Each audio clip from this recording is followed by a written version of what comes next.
बातमी आहे जुन्नर तालुक्यामधून।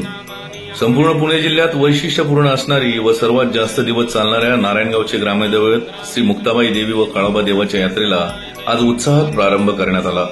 यात्रेच्या पहिल्या दिवशी श्री मुक्ताबाई देवीची उत्सव मूर्तीची पालखीतून ग्रामप्रदक्षिणा काढत मिरवणूक व महाआरती करण्यात आली। याप्रसंगी यात्रा समितीचे संयुक्त अध्यक्ष संतोष नाना खैरे, सुजित खैरे व सरपंच योगेश पाटे, त्याचप्रमाणे देवस्थान ट्रस्ट व समाज मंदिर ट्रस्टचे पदाधिकारी तसेच समस्त ग्रामस्थ, नारायणगाव वारवाडी व परिसरातील नागरिक उपस्थित होते।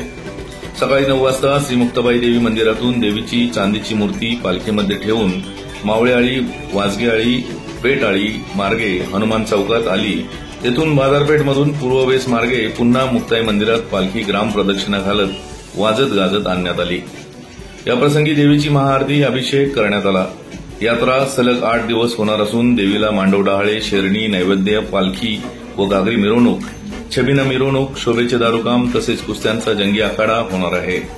या यात्रेचे मुख्य वैशिष्ट्य म्हणजे दिवंगत ज्येष्ठ तमाशा कलावंत तुकाराम खेडकर, पांडुरंग मुळे तसेच विठाबाई भाऊमांग नारायणगावकर यांच्या पुण्यतिथीनिमित्त प्रतिमेची मिरवणूक देखील काढण्यात येणार आहे।